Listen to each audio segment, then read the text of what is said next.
ហើយសំបីតែនៅកន្លែងតំបន់ពិសេសរបស់ស្ត្រីក៏ស្ងួតខុសពីធម្មតាដែរទាំងអស់គ្នាដែរចំណាំមើលនៅពេលដែលយើងញ៉ាំស្រាលើសកម្រិតណាហើយញ៉ាំច្រើនហើយញ៉ាំញឹកញាប់ទៀតណាគឺវាតែងតែធ្វើឲ្យរាងកាយរបស់យើងស្ងួតជាងពេលធម្មតាហើយមានអារម្មណ៍ថាខ្សោះសំបីតែសក់របស់យើងស្បែកក្បាលក៏ស្ងួតជាងធម្មតាស្បែកមុខស្បែកដងខ្លួនទាំងអស់គឺស្ងួតហ្មងនិយាយទៅមកទូខ្លួនរបស់យើងហើយសំបីតែនៅកន្លែងតំបន់ពិសេសរបស់ស្ត្រីក៏ស្ងួតខុសពីធម្មតាដែរអញ្ចឹងអ្នកដែលមានបញ្ហាស្ងួតនៅនឹងប្រដាប់ភេទញ៉ាំស្រាគឺអត់ល្អសោះហ្មងណាតែមានបញ្ហាស្ងួតខ្លាំងនៅនឹងតំបន់ពិសេសគឺវាអាចធ្វើតំបន់ពិសេសហ្នឹងងាយនឹង sensitive រលាកកាហាយងាយនឹងរមាស់មែនតែនតែប៉ុណ្្នឹងឯងស្រាគឺបំផ្លាញទៅដល់បាក់តេរីល្អដែលនៅក្នុងភេទមានរបស់ស្ត្រីទៀតហើយវាថែមទាំងធ្វើឲ្យមាននៅបំរែបំរួលអុកម៉ូដរបស់ស្ត្រីផងដែរហេតុអីបានញ៉ាំស្រាទៅគឺធ្វើឲ្យរាងកាយរបស់យើងខ្សោះស្ងួតជាងធម្មតាព្រោះថាសារជាតិអាល់កុលគឺវាធ្វើឲ្យជាតិទឹកចេញពីរាងកាយរបស់យើងលឿនជាងសារជាតិទឹកដតៃទៀតចឹងមកអ្នកទាំងអស់គ្នាញ៉ាំស្រា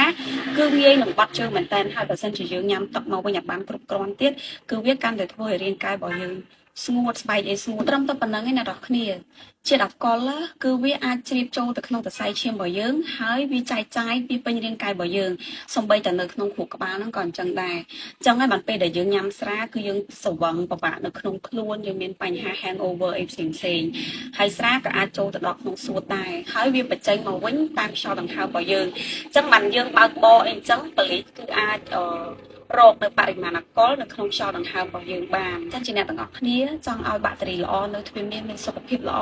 ចង់ឲ្យកោសិកានៅទ្វារមានហាប់តឹងណែនល្អចង់ឲ្យស្បែកស្អាតចង់ឲ្យមានសុខភាពល្អកាត់បន្ថយការញ៉ាំស្រាបានច្រើនដូចតែអាចធ្វើទៅបានហើយសំបីតែនៅកន្លែងតំបន់ពិសេសរបស់ស្ត្រីក៏ស្ងួតខុសពីធម្មតាដែរទាំងអស់គ្នាដែរចំណាំមើលនៅពេលដែលយើងញ៉ាំស្រាលើសកម្រិតណាហើយញ៉ាំច្រើនហើយញ៉ាំញឹកញាប់ទៀតណាគឺវាតែងតែធ្វើឲ្យរាងកាយរបស់យើងស្ងួតជាងពេលធម្មតាហើយមានអារម្មណ៍ថាខ្សោះសំបីតែសក់របស់យើងស្បែកក្បាលក៏ស្ងួតជាងធម្មតាស្បែកមុខស្បែកដងខ្លួនទាំងអស់គឺស្ងួតហ្មងនិយាយទៅមកទូខ្លួនរបស់យើងហើយសំបីតែនៅកន្លែងតំបន់ពិសេសរបស់ស្ត្រីក៏ស្ងួតខុសពីធម្មតាដែរអញ្ចឹងអ្នកដែលមានបញ្ហាស្ងួតនៅនឹងប្រដាប់ភេទញ៉ាំស្រាគឺអត់ល្អសោះហ្មងណាតែមានបញ្ហាស្ងួតខ្លាំងនៅនឹងតំបន់ពិសេសគឺវាអាចធ្វើតំបន់ពិសេសហ្នឹងងាយនឹង sensitive រលាកកាហាយងាយនឹងរមាស់មែនតែនតែប៉ុណ្្នឹងឯងស្រាគឺបំផ្លាញទៅដល់បាក់តេរីល្អដែលនៅក្នុងភេទមានរបស់ស្ត្រីទៀតហើយវាថែមទាំងធ្វើឲ្យមាននៅបំរែបំរួលអុកម៉ូដរបស់ស្ត្រីផងដែរហេតុអីបានញ៉ាំស្រាទៅគឺធ្វើឲ្យរាងកាយរបស់យើងខ្សោះស្ងួតជាងធម្មតាព្រោះថាសារជាតិអាល់កុលគឺវាធ្វើឲ្យជាតិទឹកចេញពីរាងកាយរបស់យើងលឿនជាងសារជាតិទឹកដតៃទៀតចឹងមកអ្នកទាំងអស់គ្នាញ៉ាំស្រា